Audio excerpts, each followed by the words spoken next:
welcome all to this session of Stroke Support India Open House.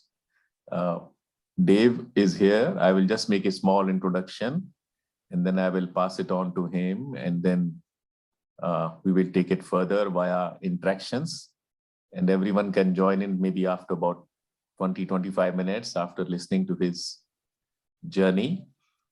And Dave, we had a small chat about 7 days ago, and I must say I was very interested to learn about your journey, how you have been through life. How old are you now, Dave? You are 85. Sorry? 85. Oh, 85. So you look much younger and have had a very varied, exciting career. You were ran your own business, if I remember correctly.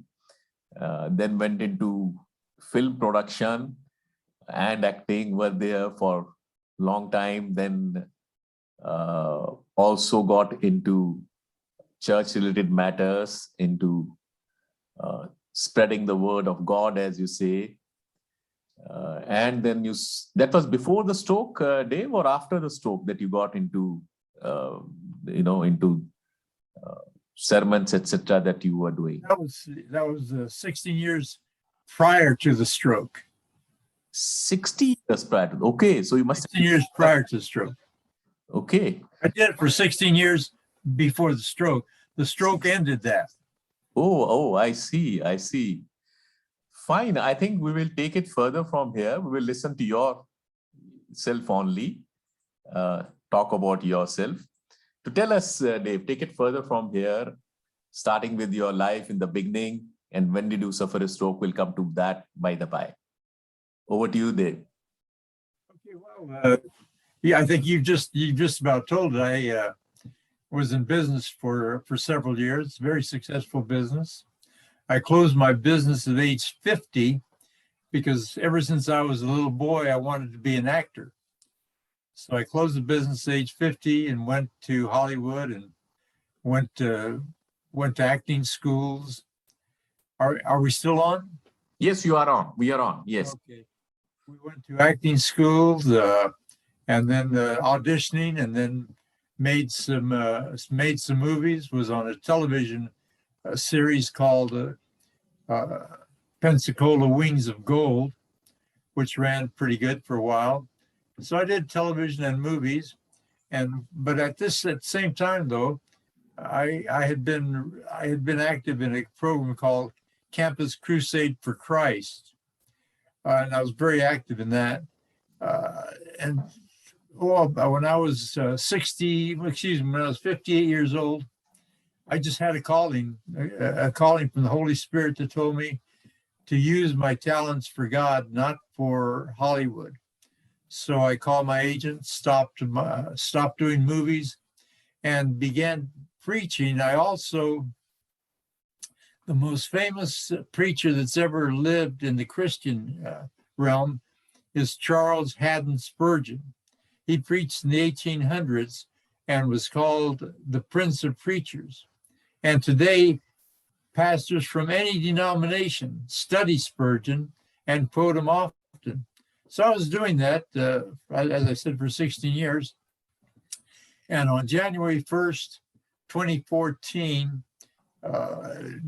New Year's Eve, actually, 2013, my wife had made a wonderful dinner. We had a wonderful year scheduled. I was scheduled to preach in Atlanta, Georgia, and then in Connecticut. And we were looking forward to Connecticut because there's a fair there called the Big E Fair, where 5 states get together and build an enormous, beautiful fair. And so we were going to Connecticut, and some friends of ours from New York City were going to drive up to Connecticut, and we're going to spend about a week together having a good time up there. And so we were living life we thought was just perfect. We would travel to different cities to preach. We get there a week before, and my wife and I'd go and spend time in the city. So things were going good. But that night, my wife had made an enchilada dinner because we're of Mexican descent, my wife and I are. And so she had made a wonderful enchilada dinner. I mean, wonderful. So I went to bed that night and I was a little anxious, had some anxiety. There was some throbbing in my ear, real loud throbbing. I knew that wasn't good, but I felt it was just anxiety and would go away. At 3 o'clock in the morning on January 1st, 2014, I woke up to use the bathroom. You know, when you're getting my age, you get up many times to use the bathroom at night. So I got up to use, I thought I was getting up to use the bathroom, but I couldn't get out of bed. I couldn't pull myself out of bed. And so I didn't want to urinate. So I told my wife to please come over and help me get out of bed. I didn't know what was wrong. So she gave me her arm and I pulled on her arm to get out of bed and I fell on my face on the carpet. And she said she was going to call 911. That's our emergency number here. And I told her, I yelled at her not to call anybody. I'd be okay because I'd been healthy all my life. Never had anything like that. I mean, very healthy. And in about 5 minutes, our bedroom was full of EMTs, emergency technicians. And they asked me if I'd been drinking, you know, because I wasn't talking too well and I couldn't get up. Then they determined it's probably a stroke. So they took me in an ambulance to the hospital. And in the hospital, they gave me MRIs and CAT scan, I don't know what all they gave me. And the doctor came in and told me I just had experienced a massive hemorrhagic stroke. And they put me in ICU for 3 days. And then they moved me to a rehabilitation center. And I was there for about 33 days. And so in the rehabilitation center, although, you know, I was looking to God to help me, but I found out where they kept their sleeping pills, and I decided to take a bottle of sleeping pills because I didn't want my wife to have, she wasn't as strong as I was. She'd had some medical problems. I didn't want her to have the responsibility of taking care of a vegetable. So I decided to take the sleeping pills, but God intervened. I didn't take them. And I improved a little bit, and I still improve every day. But that's what happened right after my stroke. So you were about 70 or about 75 when stroke happened to you, right? Yeah, just about, yes. And you were perfectly healthy, no prior conditions, as you say, no risk factors, no diabetes, no BP. No, nothing. In good health yourself. And did you at any time before the stroke know anything about stroke, that, you know, the symptoms of stroke or the risk factors of stroke? Ever heard of the word stroke earlier or thought about it? Yes, my mother died of a stroke. Okay, so your mother died of a stroke. So there is a history, family history. Yeah. Not too many months before I got stroke. She had her stroke about, oh gosh, I would say about 6 years before I had the stroke. Okay. Mm-hmm. So you were aware of the stroke symptoms. Probably your wife was also aware of the basic stroke symptoms. So perhaps they could recognize when stroke is happening. Yeah, they would, but see, it happened at night at 3 o'clock in the morning. I didn't even know I had a stroke. Okay. Mm-hmm. Okay. And as you say, at that time, there was no, at least for yourself, there were no prior BP, or there was blood pressure, or there was no diabetes. You were in perfectly good health, apparently. I was in good health, but one thing, Hardeep, and I think this is very important. I was very anxious. I had a lot of anxiety. Okay. Mm-hmm. And so, and my diet was not good. I was eating a lot of snacks, chips, a lot of diet soda pop. As a matter of fact, my wife was worried because I drank so much diet soda pop, and I just had a bad diet. Period. Okay, and those anxieties were what, pertaining to the work that you were doing, or what was it, if I may ask? Everything. You see, I guess you would call me a driven man, perfectionist. I wanted everything to be right, and here's the way I look at it now, because I know what I'm like now. The world would be okay if it would do what I wanted it to do. Okay. Yeah. So your way or the highway, that kind of an attitude, right? That kind of thing. Yeah, that kind of thing. Yeah. Okay. Okay. That's the way it was when I was in business. Well, you know, after I got out of business, I did have I had a terrible pain in my upper chest. This is one day, and I felt that maybe I was having a heart attack because I couldn't sleep in bed that night. I had to sleep in a chair. So I went to see a cardiologist, a heart doctor, and he examined me and he said, you know, you're okay. He says, you just have a lot of anxiety. And I said, what do you mean anxiety? I said, I'm retired. You know, I'm doing very well. I'm doing everything I want to do. And he said, believe it or not, when you retire, that's when anxiety comes. And, you know, I didn't understand that. But long story short, after 3 days, he saw that I had some rash on my back. And he said, when did you get this rash? And I said, what rash? What are you talking about? And he said, I think I know what it is. So this is about 4 o'clock in the afternoon, and he called a dermatologist, and he set an appointment for me to go see the dermatologist. He says, I think this man has shingles. I want you to see him right away. So the dermatologists, you know, they're ready to close, but they stayed open until I got there. And the dermatologist checked me over and he says, yeah, you've got shingles and you've had them for about 3 days and there's nothing we can do. He said, if we can get you within the first 24 hours, there is a medicine we can give you that might put off shingles. He says, but you have shingles. And he explained to me how it's one of the worst things you can ever get. He said, there are more suicides come from having shingles than any other sickness that we know of. And so he said to be prepared to have pain for a month or more, and it would be very devastating. And so he wanted to see me there the next morning, 9 o'clock. So I went home the next morning. I always had coffee with my pastor at 6 o'clock. So we'd have, 6:30. So we had coffee, and I asked him to pray for me.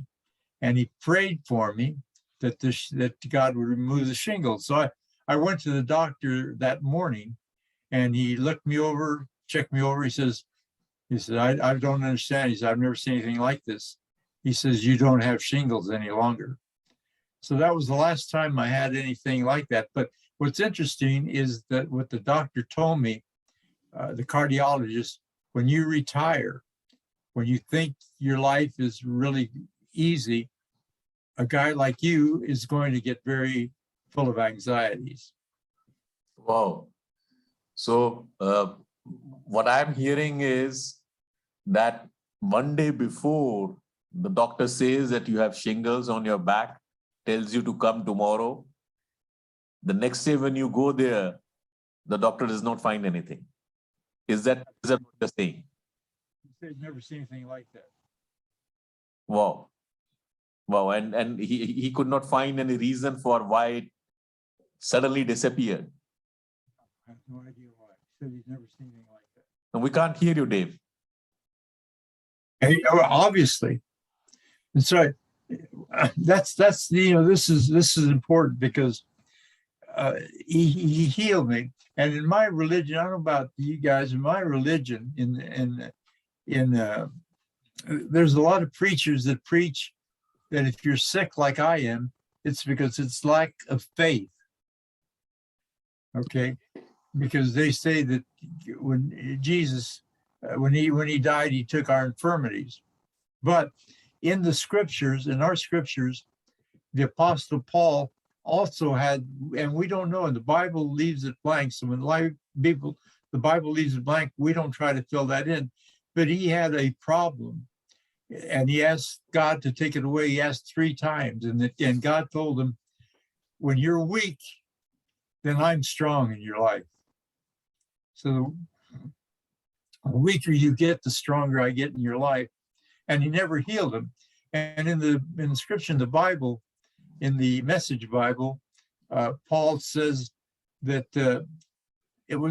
he called it the gift of a handicap. When you become handicapped, as we are, or as I am, and you let God work in your life, it's like a gift, because you get to know God better. I'm no longer an anxious guy. As a matter of fact, when I first came home from the hospital, my head got full, I don't know of what, but I'd never had experience like that. My head was just so full of anxiety and things I had to do, and worrying about, am I going to be able to do this? Am I going to be able to do that? And so there's a scripture, 1 Peter 5:7, that's where God says, bring your cares and anxieties to me, for I care for you. And so I yelled at him. I said, you said in the scriptures to bring my anxieties and my cares to you because you care for me. Well, here they are. And they were gone immediately. Okay. And to this day, I'm no longer anxious. If I get a little bit of anxiety, I quote that scripture. And as I work with other people with strokes, I find that anxiety is quite a problem for a lot of people. Yes, and indeed. so It I is. tell, pardon It me? is. It Yeah. is. Anxiety is a problem. Depression is an issue that we repeatedly face. And well, you had the background, perhaps, of preaching for a long time and being aware of what your scriptures say. I think pretty similar things are said, I think, across all religions, including in Hinduism or the other religions that we follow, mostly in India. As they say, have faith in me. Repeatedly, it is emphasized. But coming back, I'm just a little bit curious about the shingles incident. Is it possible that the shingles were a result of your anxiety? Can anxiety bring on shingles? And Yes. Anxiety can bring on anything, and anxiety can bring on cancer. Anxieties can bring on most sicknesses. Certainly high blood pressure. Anxiety is a killer. And since your stroke, you would say one day you left everything to God, and as you say now, you are much more calmer, much less anxious than before. Whatever will be, will be. You are in God's hands. Yeah, that's it. It's the anxiety. I no longer have anxiety, and I know. And here I was preaching across the country for 16 years, preaching all over the United States, and I know God better today than I did then, because I have to rely on Him all the time, and He never fails. And so I spend a few hours every day on stroke pages. That's where I met you, Hardeep. Correct. And that's what I try to tell people. And I message them, private message them, and I've worked with several that have seen their life change completely. I had this past week, Thanksgiving week, talked to one lady. She was drinking a lot. And so I told her a little bit about her story and invited her to meet Jesus. And she says, I'm going to tell you what, she says, this is amazing. She says, before you messaged me, I was begging God to help me. And here you are, an answer to prayer. So I just love that to talk and try to help people that are going Indeed. through that. See, that is You know, interesting. Hardeep, you talk about depression, just about everybody, not everybody, but a lot of people say, oh, I wish I could be like I was. Well, no. We're all in a new in a new adventure, a beautiful adventure, because we're overcomers. And for some reason, we didn't die. 60% of the people that have strokes like I do die. We didn't die. We're here for a reason. We all got here on a different boat, but now we're on the same ship. And, I don't know if you know, there's an old saying here that says, different strokes for different folks. Correct. None of us have identical strokes. We're all unique human beings. We're like the snowflakes. Everybody's different. So none of us have identical strokes, but we have similar symptoms, similar depressions, similar anxieties. True, absolutely.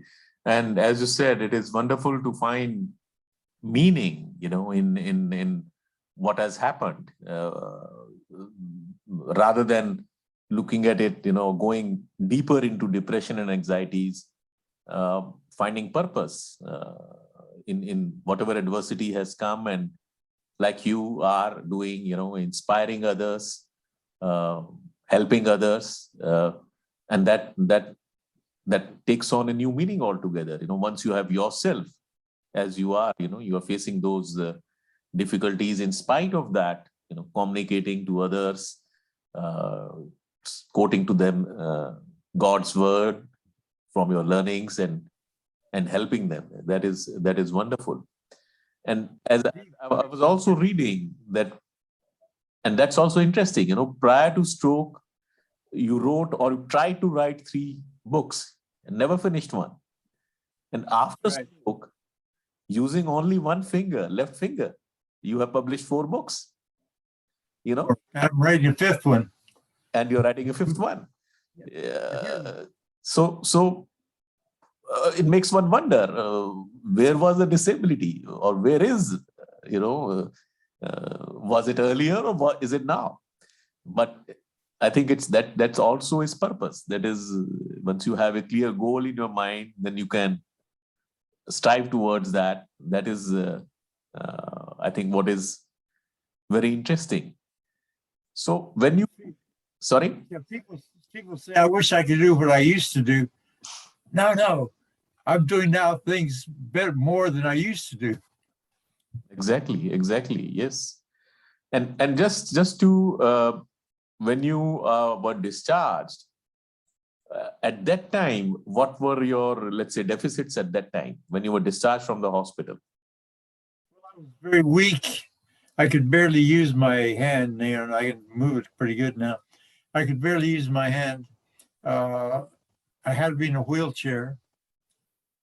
And I still spend most of the day in a wheelchair, but I walked a lot. I used to walk with my walker. It's actually a walker. It's a one that you push.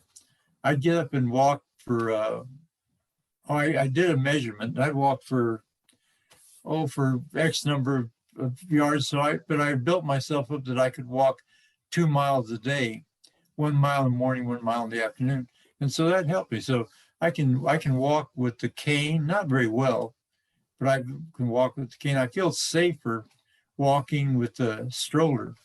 One thing, that I have found out, and that we all should find out, is when I left the hospital, they said there's 3 things that you must not do. And number 1 is don't fall. Number 2 is don't fall. And number 3 is don't fall. And let me tell you that the the falling, and I've felt several times. One time broke my elbow. By the way, I broke my elbow and I went to emergency, and they gave me some pain pills, and they sent me home to take these pain pills. I said, I don't want pain pills, especially those are very powerful pain pills. And they said, well, you're going to need it because when you break your elbow, the pain is excruciating. And so I had prayed again that I'd have no pain. I never to this day even felt a little bit of pain. So, but don't fall is bad because every time you fall, you lose a little more confidence in yourself. Now, in my case, the first time I fell, I was overconfident. I'll never fall. Everybody else falls, but I won't fall. And I fell. And I've fallen sometimes since then. At one time I fell on my face, scratched up my face a little bit. But if you're watching or listening to this, don't get overconfident. Don't fall. That's the worst thing you can do because it takes away your confidence. True. It makes sense. So most of your deficits were on the left side or on the right side? Right side. Sorry? Right side. On the right side. But now, as I can see, generally speaking, I think your hand seems reasonably okay. You can raise it, you can show it. I can raise it. You can also flex your fingers. Okay, and you can do namaste. Yes. And what kind of therapy you had after discharge from the hospital, and for how long? After I got out of the hospital. Sorry? After I got out of the hospital, you mean? Yes, after the hospital. After I was discharged from rehab. Right. Yeah. Well, I've had surgery. I've had physical therapy of walking, of using my hands, my fingers, and I still go to the gym once a week. But are you still taking professional physiotherapists' help right now? When did you stop, or are you? No longer a professional therapist, but I go to the gym once a week. Okay. And I work out for 2 hours when I go there. And as far as the professional help is concerned, how many, let's say, months after the discharge were you taking that? Well, here in the U.S. with Medicare, they would pay for 3 months. So I did 3 months of physical therapy every year. Okay. I had some of this. We have the pandemic, right? And so you could not go to the gym. I mean, you could not go to the gym because of the pandemic, but I could go to physical therapy. And so because Medicare paid for my physical therapy 3 months, so I went to physical therapy early in the year. That has been happening. That has been continuous over the last years. Every year you're given 3 months of therapy based upon the insurance policy, the Medicaid that you have. And what about your speech? Was there any speech problems also at the time of? Yes, I used to have a very deep voice, and today I'm talking pretty good right now. But it can leave me, and I can get back. I can barely talk sometimes. But it comes and goes. And today it's not bad. But I used to have a very deep voice. Okay. So you also took some speech therapy at the time of your discharge from the hospital? No, at the rehab, I started speech therapy, but they said I didn't need therapy for me to just keep talking and to read books out loud. Okay. So that helped you get your speech, and yes, you do speak wonderfully now. That's what I can say. And of course, certainly I can see that your outlook to life has changed towards being more positive, as a consequence of stroke. That's what I am sensing here. You are seeing, let's say, an opportunity to grow yourself and to grow your faith, as well as help others. So these books that you have written, Dave, they are on which subjects, if I may ask? Sorry, we can't hear you. Can you hear me now? Yes, I can. We can now. Okay. What did you ask? The books that you have written post-stroke, which subject are they on? They're all on Christianity. Okay. Yeah. Okay. And with that, you hope to inspire and help people wherever you find them. The books are just, because I've had more time to read also, right? And so the books are, the first one I wrote was 55 treks with Jesus across the Gospels. So people could, what I like to do is put myself walking with Jesus. And when you read the scriptures, it just tells you a little bit. But there's such much more going on because I find out what part of the world, what part of Jerusalem he was in, what the weather was like, what the homes were like, what the general atmosphere was like. So I add that to the story. It's a you would call it historical, and so I try to add things to it that people would not normally get by just reading the Bible. For example, there's a place in Nain, that's the city in Nain, that he got to Nain just as some people were coming down a hill, and it was a lady that was crying because her young son had died. They're coming down a hill. Jesus is coming up the hill, and he stops and he asks the lady, "Why are you crying?" She said, "My son has died." And Jesus brought him back to life. I'm making a long story short. But what that doesn't tell you, and you have to read it and then figure it out, is that he had left a place 32 miles away. Now, that's a long ways to walk, 32 miles. He walked with his disciples 32 miles, and he gets to Nain, to that hill, just as they're walking down. If he gets there 5 minutes later, they're gone. If he gets there 5 minutes earlier, he doesn't see them.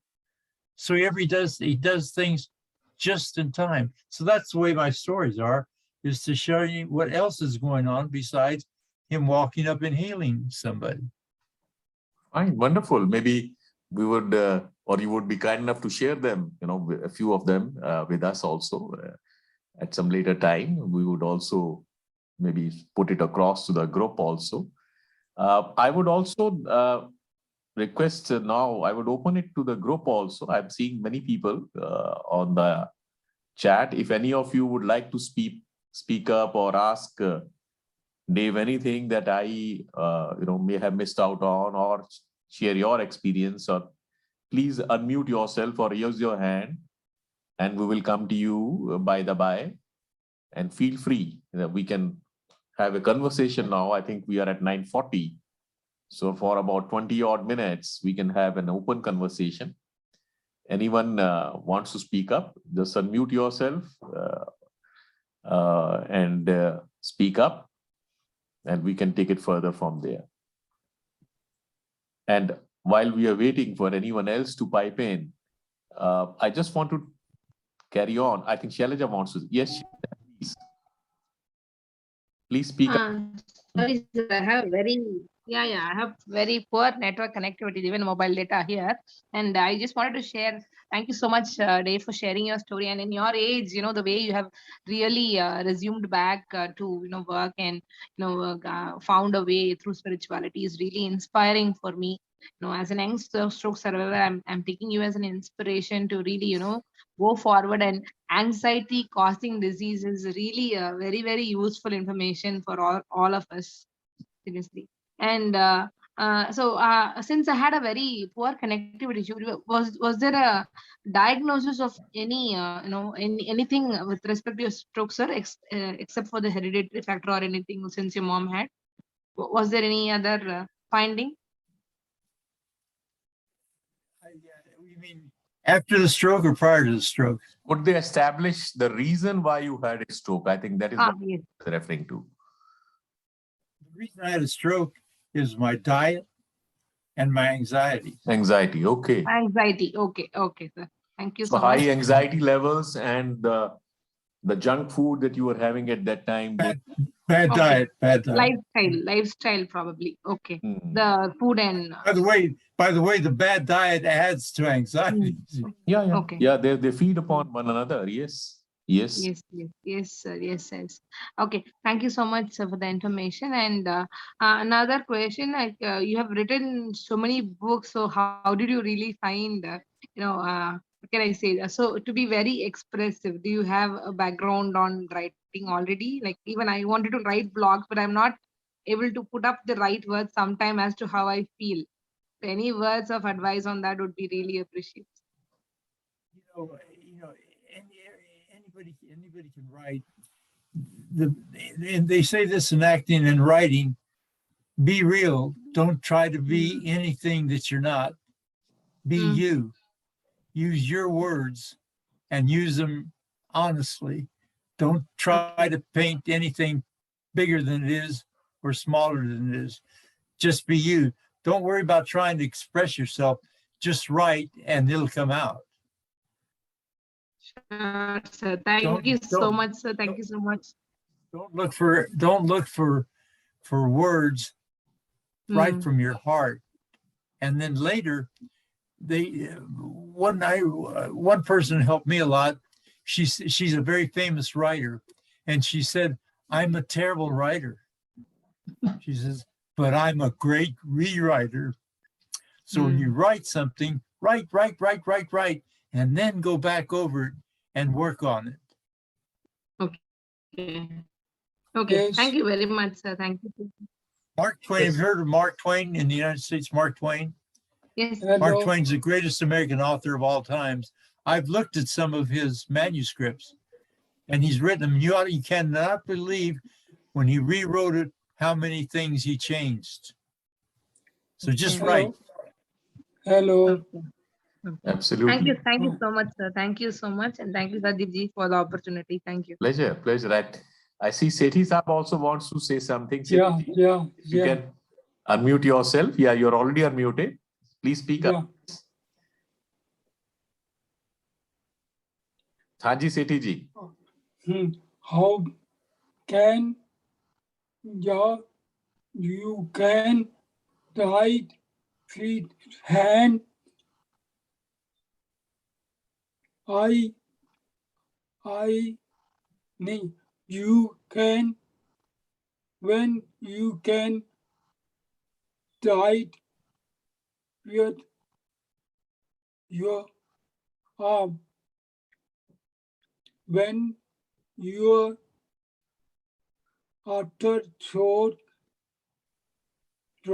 right or right after throat how much time you were able to ride.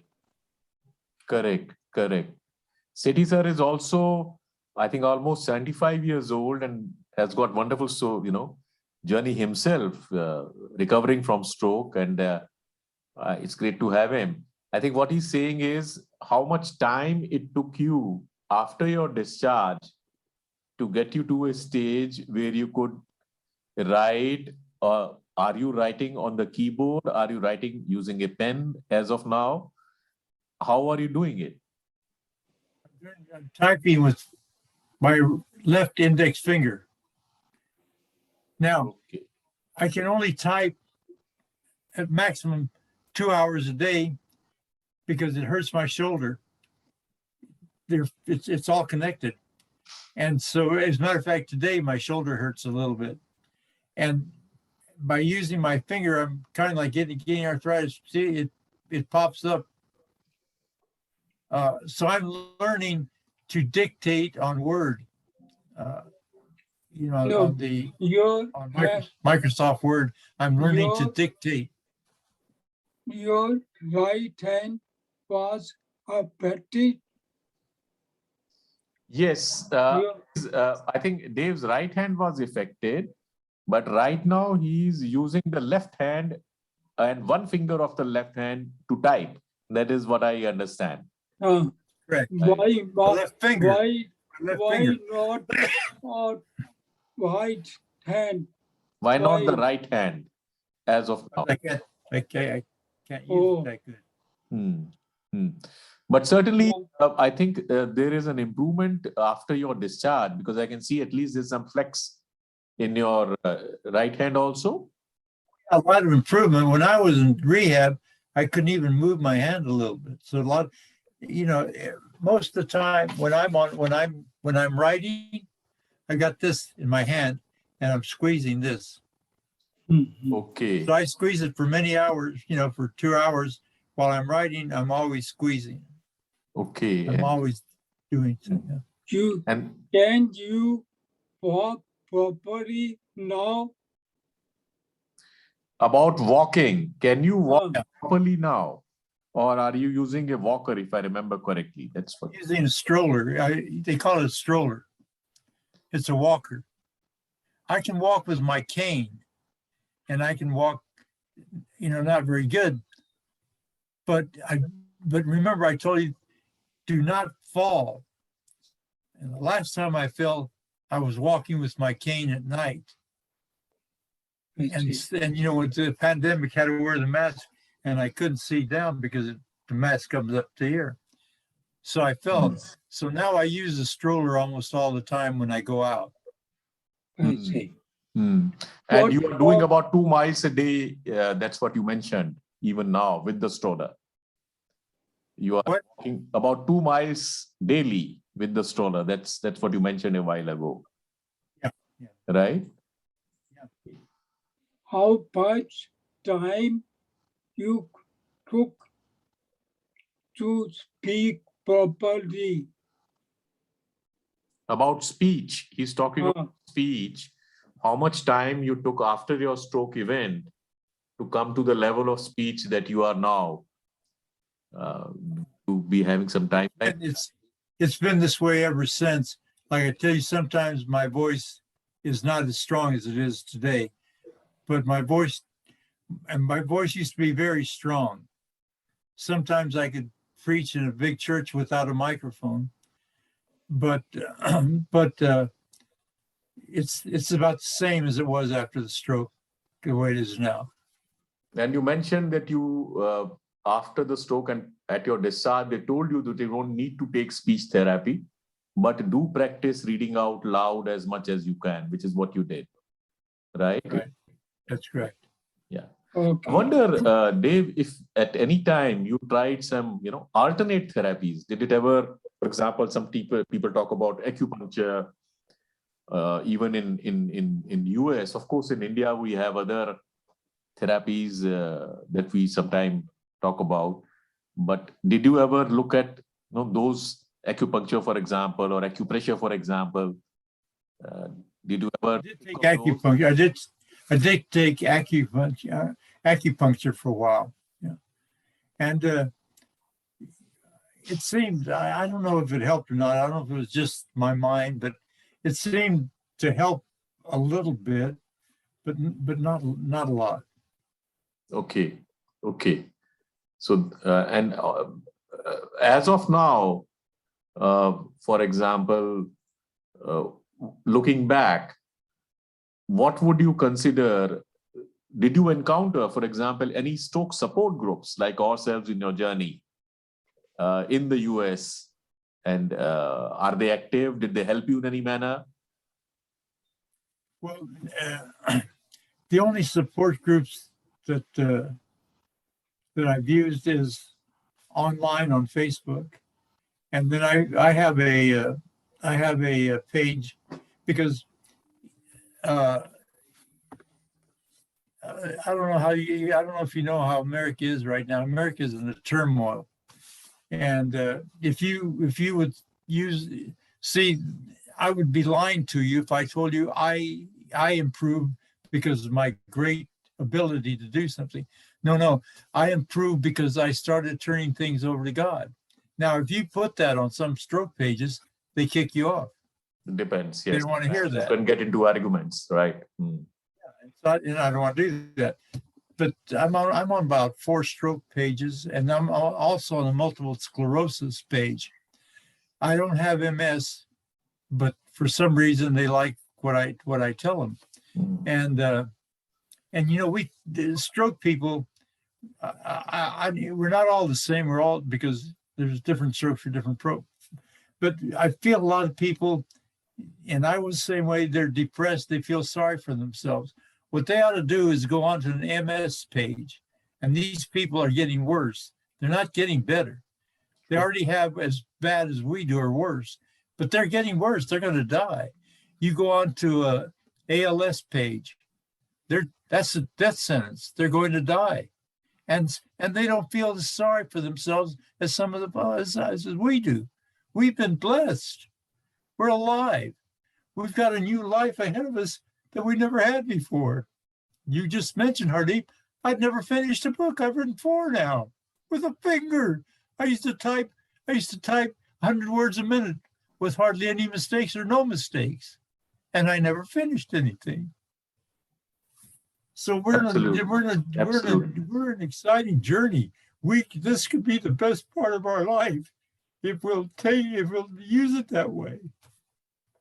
True indeed. And as you rightly said, we are alive, we are on our ways to recovery. And there are people who are not as blessed as we are.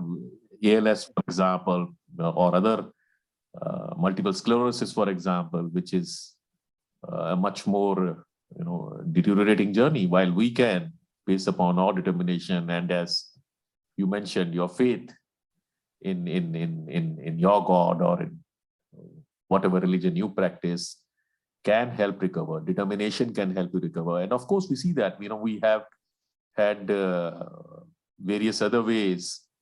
Stroke survivors, we had Brisa from the US only some time ago, logged in syndrome survivor.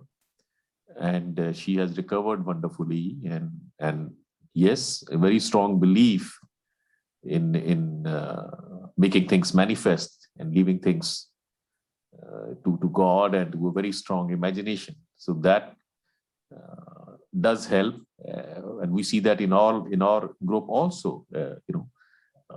So right now, are you able to travel independently, Dave? Have you ever tried that, going out of the city or going out on your own? Not on my own. That's with right. with my wife. On your own. We've traveled by car, by automobile.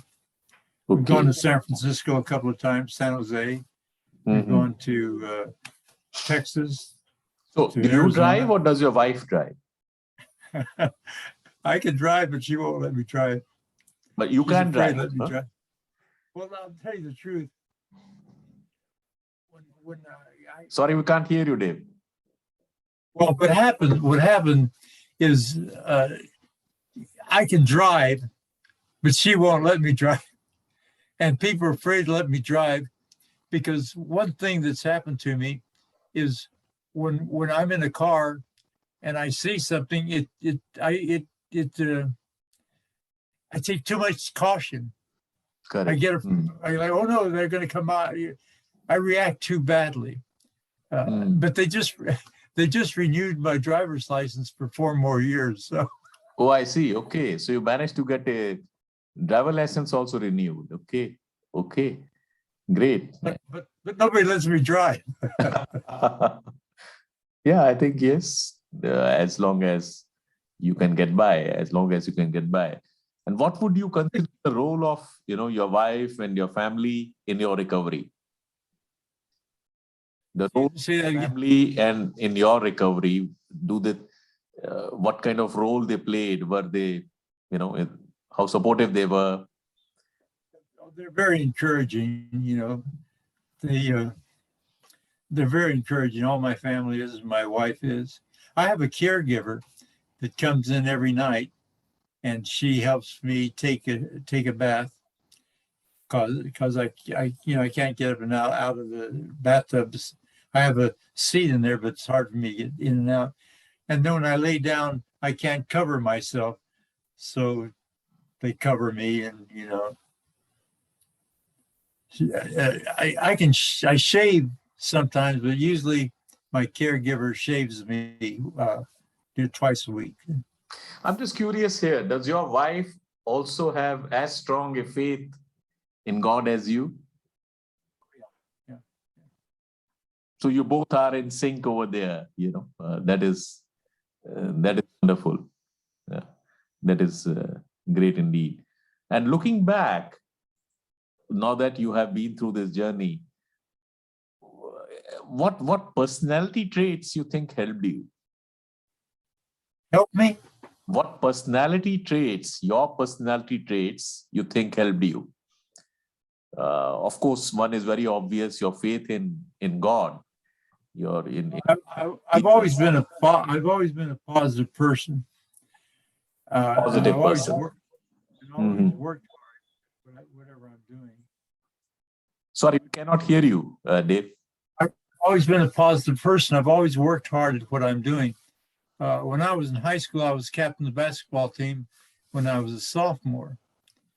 And we didn't have a very good team.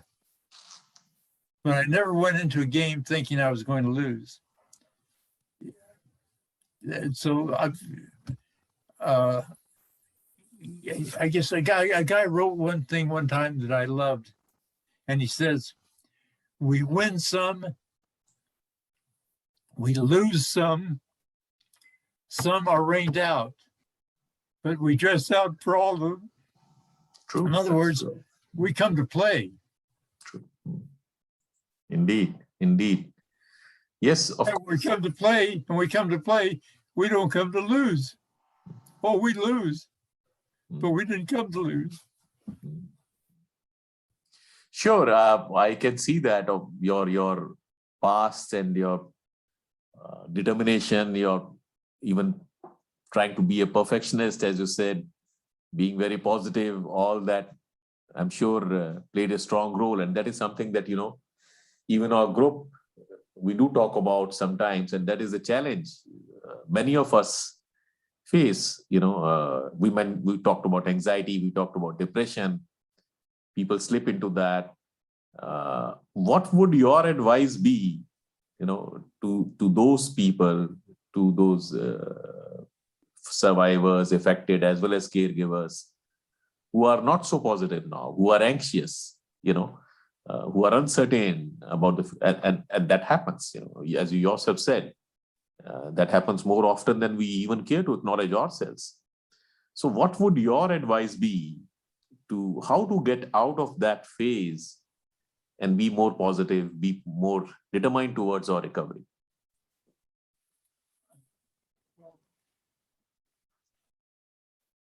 That's really hard. I think every one of us, I shouldn't say every one of us, most of us probably were in depression when it first happened.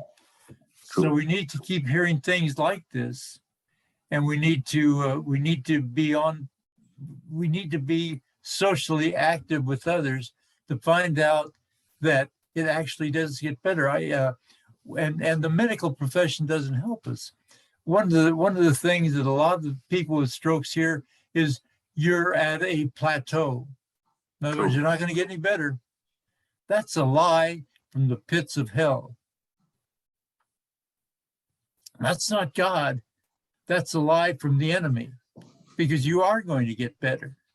Maybe not completely better right away, but every day you're going to get a little bit better. And you look at, I wish I could be like I was before. No. I would not trade my life before for the life after a stroke, because now you're on a journey. Now you need to get better.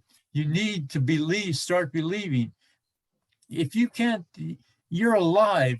That's something that should get you to believe right away. Why are you alive? Because there's a plan for you. And the plan is a plan better than what you had before. The scriptures say, your latter days shall be better than your former days. Maybe a little different, you know. We had a good life. We traveled. We did a lot of good things. But today, I can hardly wait to get online to see who else I can tell. They're not survivors. Survivors are hanging on, hanging on. They're overcomers. We're overcomers. We're not survivors. We're survivors at first. We're hanging on. You know, we can't move our hand. We can't do this. We can't do that. But every day we can work at and get better. The scriptures say, do not despise the days of small beginnings. Absolutely. And that's where we are, at small beginnings. And so Absolutely. we've got a lifetime, whatever that lifetime is, to get better. Before the stroke, we didn't think about that.